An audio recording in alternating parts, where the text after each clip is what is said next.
Well, thank you very much, folks, for joining us on another one of these Wealthy Retailer webinar sessions. We really appreciate your time, and hopefully they're really helpful to you as well. Look forward to going through this one today. Today, we are going to jump straight into to measuring, to looking at the key mathematics of your business to be able to understand and be successful. You know, you're going to get a theme throughout this whole process of, like, you know, when you learn to measure your business effectively, then really that is the only way to be able to dictate and know that you're being successful and driving your business forward. First of all, as we get started, a little bit of housekeeping. We will send you a copy. We would love to send you a copy of this. So, you know, don't feel that we will work through a lot of material quite quickly in the session. Don't feel that you've got to take notes frantically. I'd much rather you absorb and enjoy this session and take out your key points. But at wealthyretailer.com, you put in your details. We'll absolutely send you a copy of this presentation. So as we get started, many of you now will be familiar with Dan Holman and myself. You know, Dan has been in this game for a very, very long time, as I have as well. We are both incredibly passionate about working with independent retailers. We've been born and raised on it. Dan's been an incredibly successful CEO, has run many, many businesses, has been deep and heavily working with retailers for too many years, more years than he'd probably like to mention, for sure. So we're very happy to have you here, Dan, as well. Thanks, and myself being the same thing, you're going to make us sound both like old guys at the moment as well, because we're trucking well beyond 30 years these days of working with retailers. But we love to do it. I was going to say I have to update mine. It says more than 25. I'm good with just saying more than 25. Yeah, okay. I think we've got to leave it at that for now, for sure. But you know what? It's funny. Like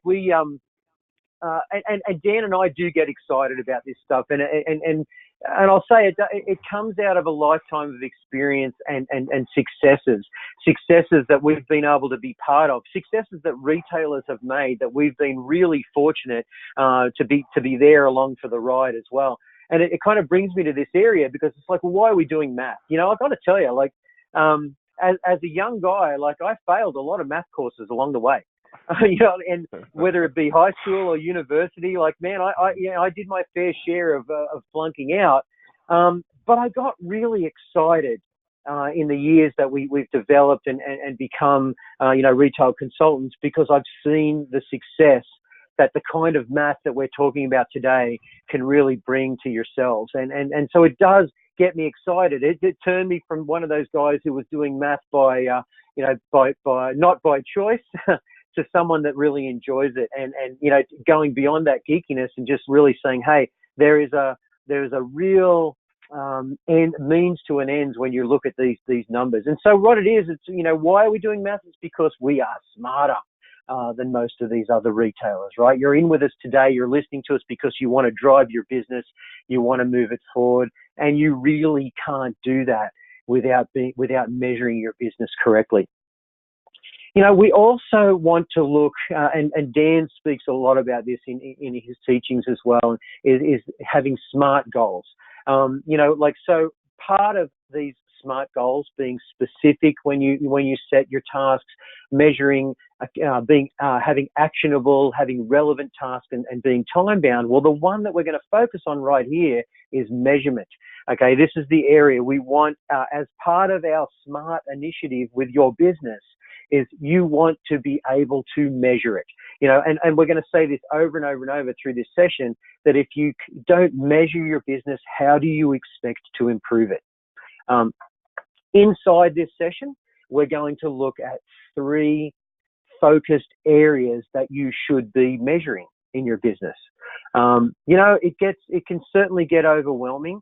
All the different areas that you look at. We want to try and simplify that, because this is very simple mathematics, but incredibly powerful mathematics. So the 3 areas we're going to focus on are your inventory, and then your customers and staff and your expenses. Really, simplifying this down to these three critical areas of the business. The drive, the amount of inventory you're focused on, how you're pushing that inventory through your system, how you're responding to your customers, how your staff are performing, and very importantly, are you balancing the business effectively between your cost of goods, your front end, and what your hard costs are in the back in your expenses. Okay, so the first place that we're going to start is your greatest asset and your greatest risk. It's inventory. Narrowing down and understanding your business by classification, starting to take deeper dives into the inventory, and using these KPIs we talk about, or these formulas, to understand where you've been and to start to better be able to move into where you need to go. So really simple. We're talking 101 now. Inventory management, or inventory analysis 101, is markup or initial markup IMU. Very simply put, it's your original retail, minus the cost divided by the original retail. So, many different forms, markup, margin, etc., that we talk about. We just want to really get to the nitty gritty here. It's like basically what you want to sell it for minus what you've paid for it, divided by the original retail, gives you a benchmark of the markup or the initial markup, the glory days, where we start, where we would like to ideally sell this product. A little bit of a plug for our next session. We will, in our following Wealthy Retailer sessions, we're going to get further into the benchmarks. We're going to keep it simple today and just look at what are the mathematical pieces that we need to be aware of. In our next session, we're going to go further into, well, hey, where should I be inside of this particular KPI or with this formula? What should I be starting with as an initial markup, et cetera, et cetera. So very simple one to start off with. What are we marking up? What is our initial markup? Original retail minus cost divided by original retail. And then markdowns, okay? So that, the tougher part of the game comes in play, the markdown. So what are we taking away from that initial markup? Markdown percentage equals the markdown dollars divided by the net sales, okay? Net sales is the revenue that you put in the register after the markdown is taken. Never include sales tax to determine your net sales. Okay, so very, very simple one. Can sometimes get confusing as we work through the process, but it's very simply, what are the physical dollars that we take away from that original price to get that product out the door? You'll learn from us as you get to know Dan and I and our RBC team that that we're fans of markdowns. I'll say that right now. We're fans of markdowns when they're strategic and understanding the dollars that it takes for us to get the product out the door is something that we need to measure. So because, did we have to bribe that customer to get the product out the door, or did we get it out there at a really ideal price? So very simply again, markdown dollars divided by net sales is your markdown percentage. And one of the key things that you said there, Scott, was bribe. We in fact do have to bribe customers with markdown dollars to sell stale product that we've held on far too long. We bribe customers to take it from us. So bribe is a really good way to think about how much do I need to bribe my customers to take this 6-month-old shirt off my shelf. Absolutely.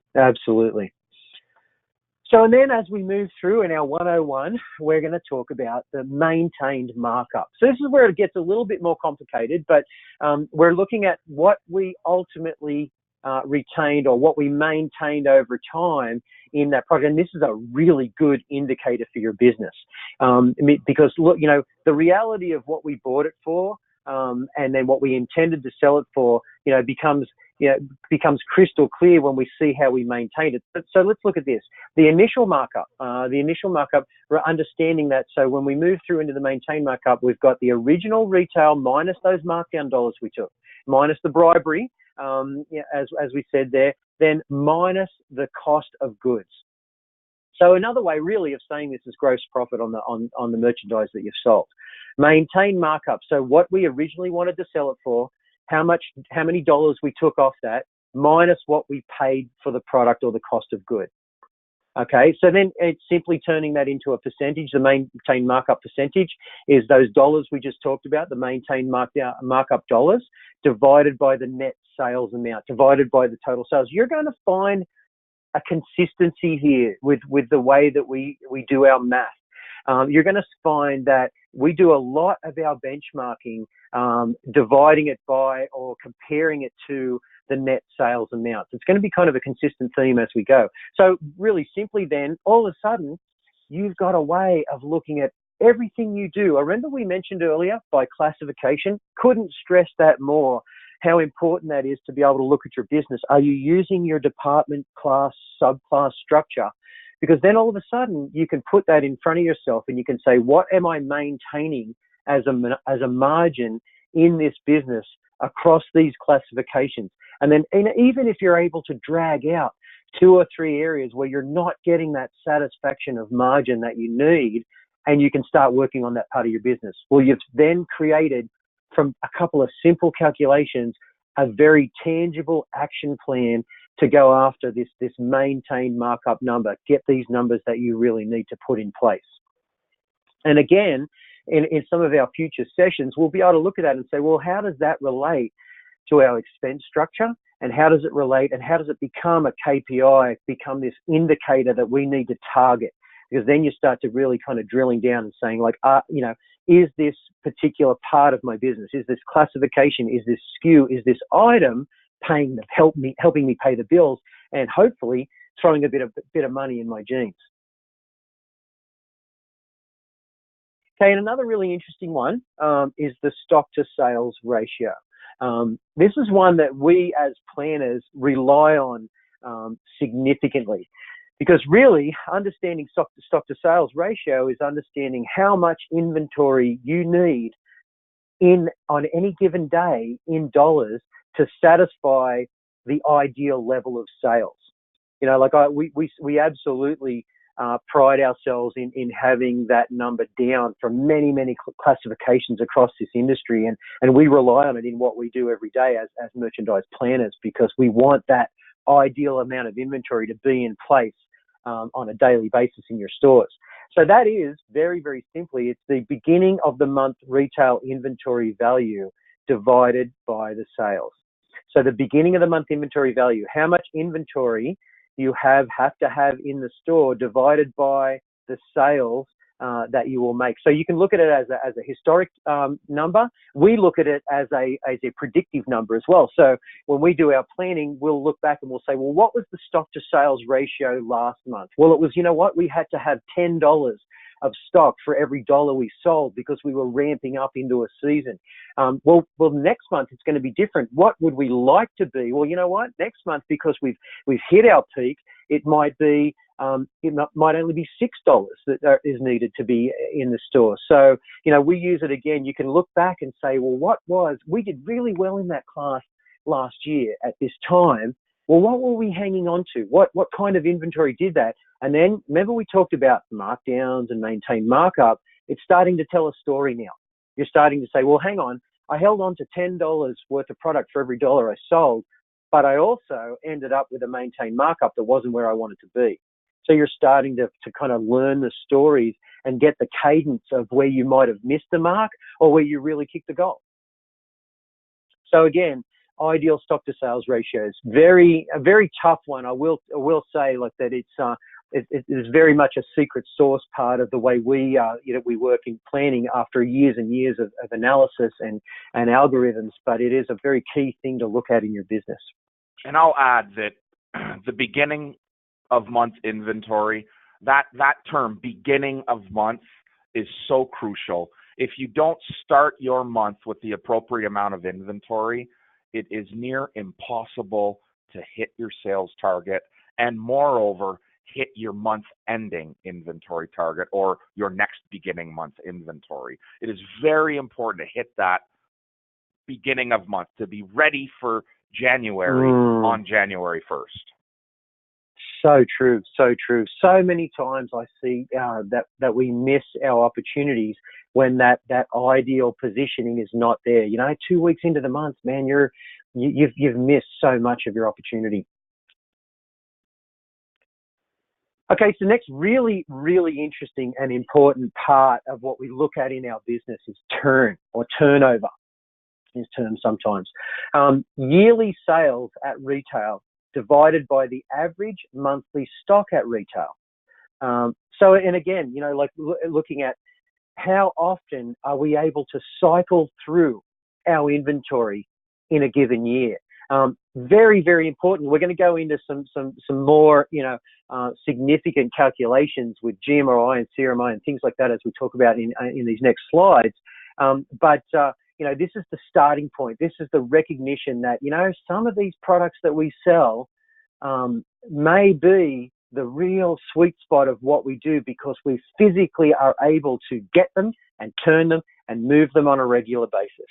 And that becomes a judgment factor of the success of what we do, because even though we may be making larger margins on certain items, if we're turning things at a more regular rate, then we may be making more money. So, the yearly sales at retail divided by the average monthly stock, and then looking at that by class, by vendor, by style, by SKU, even by sizes, like the power of then being able to take this and drive down and say, what kind of target am I hitting at the vendor level? Imagine taking a turn report and being able to really understand vendor over vendor, style over style, which products turn better than the others. Like very critical KPI in retail. Sell-through. Now, I love sell-through. It's a great overall indicator for, again, considering how fast and how much movement we're getting out of our inventory. So sell-through percentage, units sold divided by the units sold plus the on-hand inventory.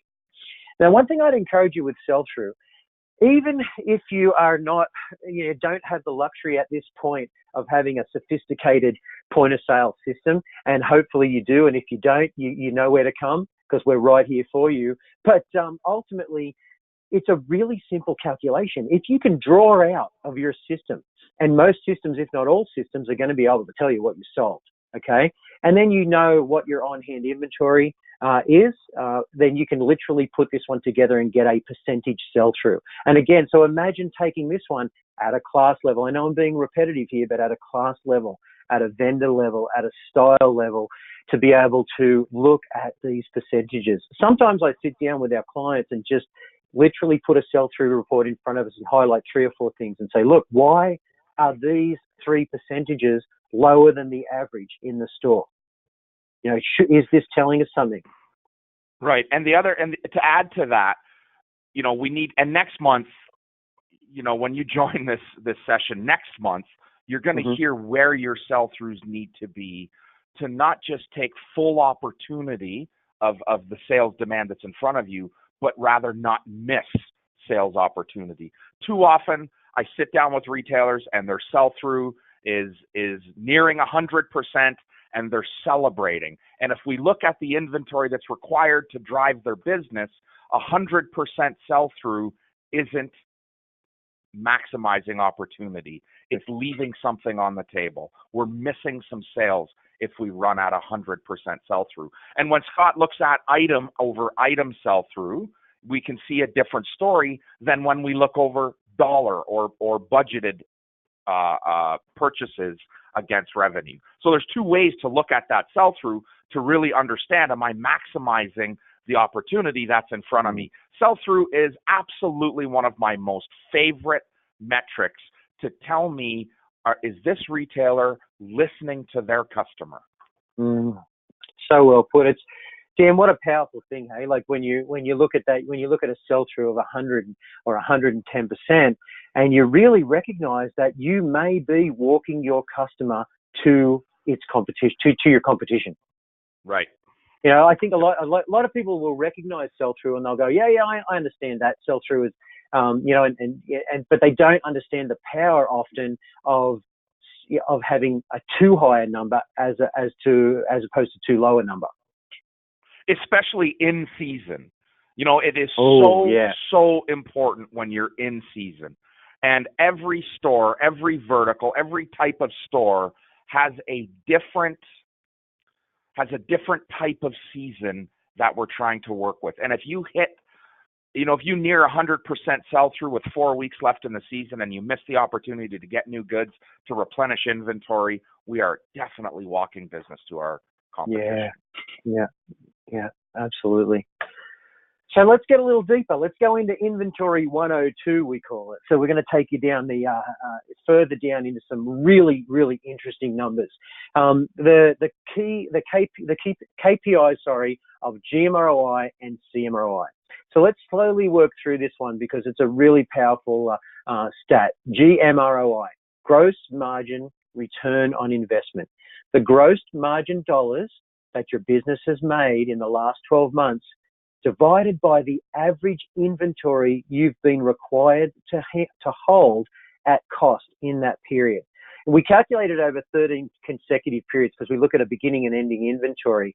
But just think about this concept because, I don't expect that you'll jump out there and go in and build these calculations yourself. Often we need the tools to help us with it. In our plans, we show these benchmarks. We show a plan number and then we show the GMROI where we are in the business in these classifications that we plan on a monthly basis. But this one, there's an analogy that goes with GMROI, and it comes from the fact that it's merging or it's looking at the two areas that potentially can drive your business.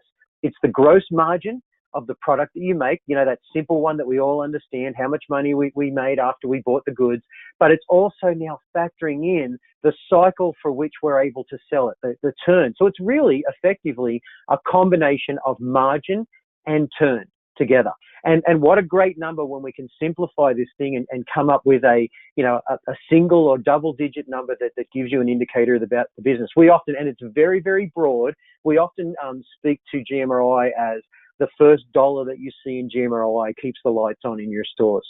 The second dollar starts to be able to pay the vendor back. And it's not until you get inside that third dollar that you're actually putting some money in your pocket and being able to really kind of see some profit out of the business. So it's really, it makes it very simple. And I tell you what, I know Dan would agree that when we get to see GMROI for the first time, in many cases with retailers, it can be a significant eye opener. What a simple thing to be able to say, hey, this classification, this group of products is sitting at a 1.5 or a 2. It has the potential to be a 4, but it's not getting us much past the money that we get back to the vendors at the moment. So GMROI is that combination of gross margin divided by the average inventory at cost. And a simple way to think of it, if I invest $1 in my inventory, what am I getting back in gross margin?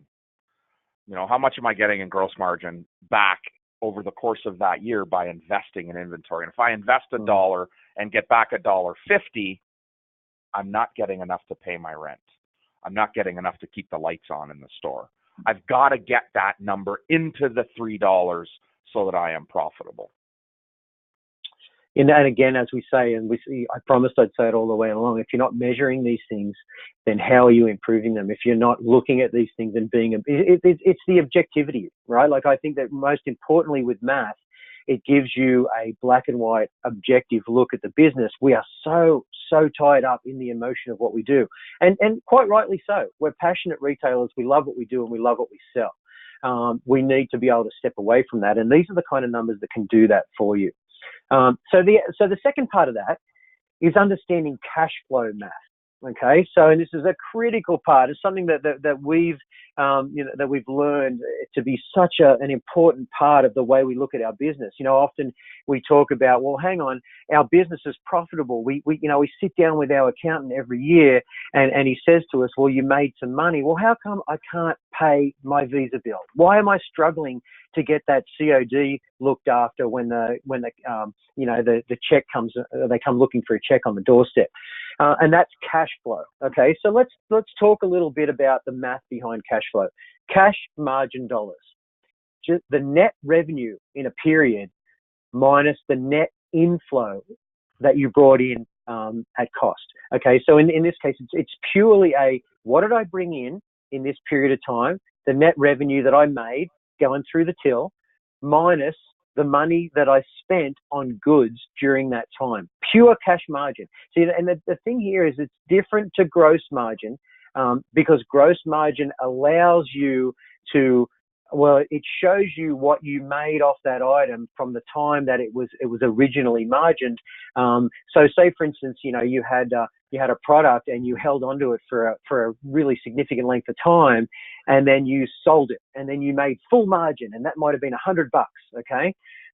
But you paid for that product months and months and months ago, and it's not really a good indicator of the cash you produced in the period of time when you sold the item. Cash margin is more about what you've done today in terms of sales versus what you've brought in today. And I'm simplifying it, but it's really talking about the moment in time that we're looking at. CMROI, which is cash margin return on investment, is kind of an extension or a look at the cash impact on your business that GMROI would be looking at the gross margin side. So again, cash margin, again, that net revenue minus the net inflow in that 12-month period divided by the average inventory at cost again. So it's an extension. And quite often, why we do this, why we get a little bit more complex and we take GMRI to a new level, to a new cash factor level, is because there is power in comparing the two. GMRI tells you a lot about, if you're doing well with GMRI, it tells you that you're doing well maintaining your margins. But you may not be keeping those bills paid on time because you may be holding on to product too long. So often if we look at it and we see a GMROI that could be high, but then we look at CMROI and hang on, it's a little bit lower, then it may be an indicator for us to go back and say, are we hanging on to this product too long?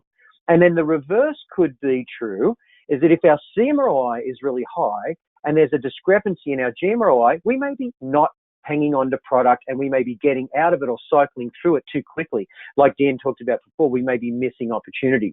So there's power in comparison of these two numbers. So that's certainly the 102 side. Again, I don't expect that a lot of retailers will pull these kind of numbers out of their own. Some POS systems absolutely have it, some don't. We certainly rely on it in planning and use these numbers, but they're a very good number to start to look at. Here's a really interesting one that we live or die by, I think, as retailers, which is freshness factor. It's every time I look at a retailer's inventory, one of the first things that my eyes go to is, well, how good is this stuff? And you know what? And this is certainly arguable, but the only true indicator that I think that you can guarantee that something is going to reach its maximum level of viability is that it's just damn well come in. It's brand spanking new. We're all excited about it. And as that fades away, that freshness factor fades away, then so does its desirability, as we all know, and so does its ability to sell for the maximum amount of dollars we want. And we need to be critical of what we do in terms of how long it's been on the stage and how much response it's getting from the audience.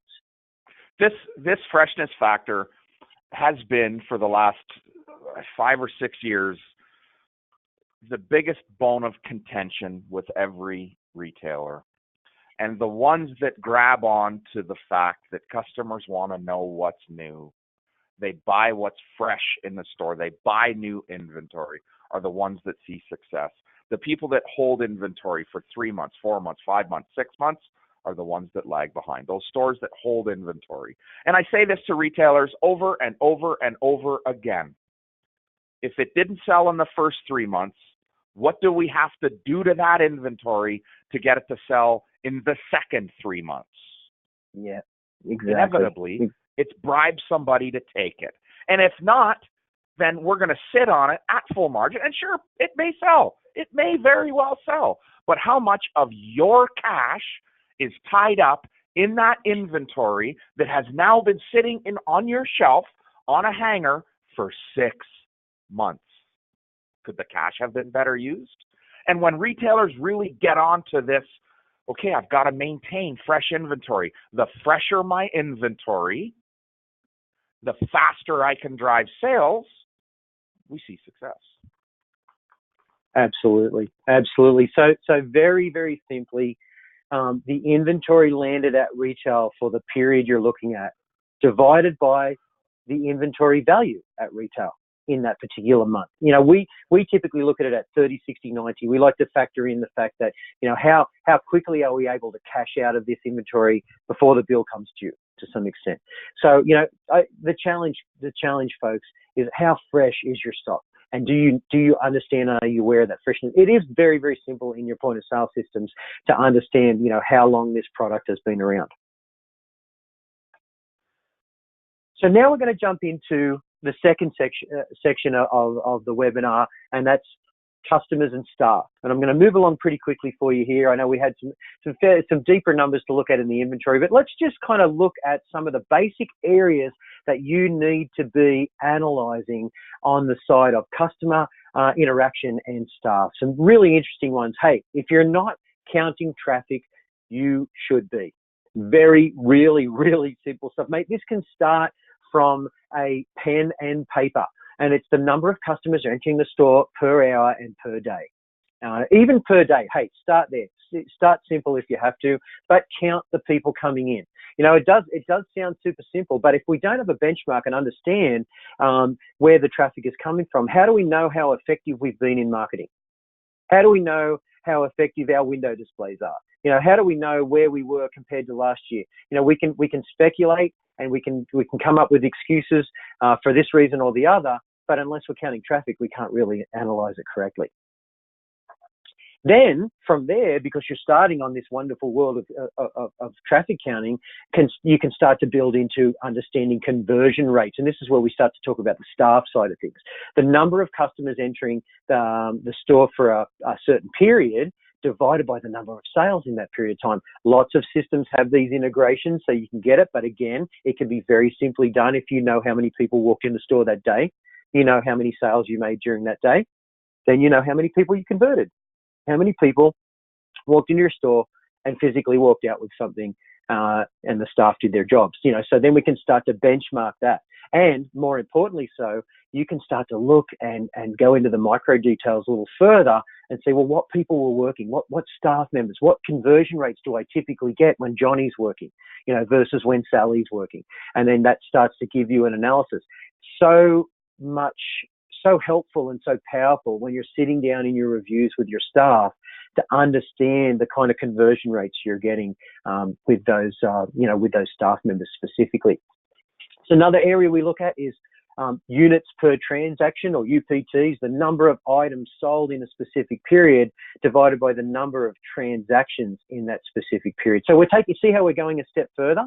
So now we're going and looking at units inside the transaction, inside the period of time. So there again, again, we're going to talk about the KPIs in our future sessions about like the numbers you should be looking for. But what a great way to say, hey, during this period of time and looking at this particular staff member, hey, their units per transaction. I was at a store yesterday and I was getting actually the staff member to give me a demonstration of the point of sale system just to see how much they knew it. And it was great.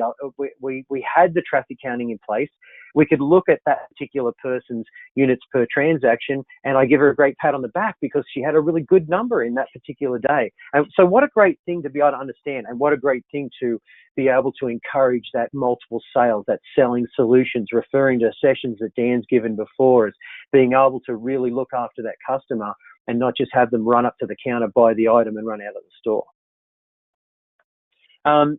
So another area, sales per employee. So very simple one again, you know, net sales divided by the number of employees gives you some kind of benchmark. It gives you kind of an average, right? Like it lets you see who's above the average in terms of our sales, you know, sales per employee, who's below the average, a good benchmark. So then you're starting to build a really nice set of KPIs to understand your staff's performance. So really simple areas in customers and staff can start with some really simple processes. Certainly talk to us about tools if you need tools on the traffic counting side of things. But there is, if you start counting that traffic, if you start looking and looking at the performance of your staff and having those medians in place, again, you can start to really get some good, solid information in front of you about where you need to go. So the final area that we're going to look at is your expenses. What should we measure in terms of our expenses? And I mentioned earlier before that you're going to start to get a pattern with us is that we always like to build percentages based on revenue. Because, if you're going to start with a benchmark, well, then let's look at everything we do at a scale against everything we make. So, understanding expenses as a percentage of revenue is a very, very important thing. Very easily done. Your total fixed and variable expenses divided by your sales revenue. And so let's just quickly talk about fixed and variable expenses. Your fixed expenses, your utilities, your management staff, your rent, all of those things, they're the things that you can't really change other than negotiation. They don't change with the sales in the business. Variable expenses are those expenses that go up and down accordingly with your sales. So that could be your credit card expense, your charges that are associated with maintaining credit cards. It could also be your store supplies to some extent. You need more bags when you sell more items. It could be if you've got your staff on a commission program, your wages are going to go up when you sell more because you're commissioning out more of your, more incentive to your staff. So it's good to be aware of those two things, and I'll speak to why as we go through these different KPIs. The other area, importantly, I think with your expenses is to understand the break even.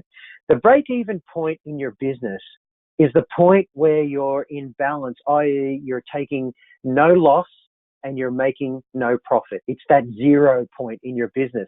And what a really good indicator to understand what you need to do to be profitable. Like if you don't know that number, and if you don't know how your expenses, whether it be fixed, variable, your cost of goods, like the things that you would look at and you would work through with your accountant or with your consulting team, the things that you look at to be able to see, well, where are these things affecting this 0 point? If I do this in terms of cost of goods and I end up spending more, how is it going to make it either harder or easier for me to break even and get into the good stuff? If I take my fixed expenses up by this much, how much more am I going to be required to sell in my business to get over that hump?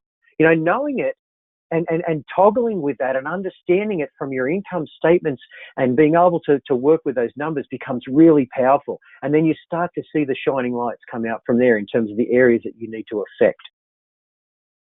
The contribution margin, and this is where we start to put this break-even analysis together, because it's the sales revenue minus the variable expenses. So it's the money that you make from sales minus the things that are affected by sales. Okay, and what it does effectively, it just leaves you with a number that's left over to pay the fixed expenses that you can't get out of, your rent, whether it be your management and your utilities. So, hey, what have I got left over after I've dealt with revenue and my variable expenses? And guess what? The really important part of that is what then, knowing those fixed, knowing that they don't change that much every month, is there going to be any left over? And am I going to have that money? Am I going to be reaching that double-digit number that I want to attain and it's my goal for the business? So it's just that it's a level of awareness of how your expenses function as part of the driving factor of the business. So folks, I promised I'd say it, and I'm going to say it again. If you don't measure it, how can you improve it? How can you improve it? Questions, and moreover, moreover, in that measurement, by measuring something, we can then apply a strategy to move that number north or south, depending on the number and where we want to take it. But if we know what that number is, we can set good benchmarks for ourselves and then strategize, hey, if I do these 3 things, I can improve my initial markup. I can improve my selling expenses, or I can decrease my selling expenses. I can increase maintain margin, but you have to measure it. Retail is all about measurement. It's all about this piece of retail is all about measurement and those key performance indicators that tell us when we're winning the game. Not once did we talk about top line sales. And I think that's important to remind you that we didn't talk about top line sales. We talked about everything that makes up top line sales. Such a good point. So you can hear now from the very beginning we talked about this. You can hear in Dan's voice how passionate we get about this. It's not, we've learned over the years that it's fun. It's fun because when you set goals and when you understand your business and you achieve those goals, you enjoy it. And you know what? We can't set the goals unless we have these type of elements in place. So questions-wise, folks, we really encourage them. So you've got our website, wealthyretailer.com. I said as you move out and you want to get this presentation, reach out to us. We've got the newsletter, we've got the website as well. Please, we love to discuss these points, and anything that comes up from this, we'd love to hear from you and interact as well. Little bit of a further plug as we finish for today. Our next sessions. Okay, as we talked about quite a bit during this session, we're going to extrapolate a little bit on these key performance indicators. On February 20th, look at some of the benchmarks and such, and that's at 10 a.m. Mountain Standard Time. And then I think in the following session, we're going to do the Merchandising 101 session. That will be on March 27th at 10 a.m. Mountain Standard Time. Folks, thank you very much for your time. We really appreciate it. We'll look forward to your interaction on the next one and maybe hearing from you guys in person. Take care. Happy retailing, everyone.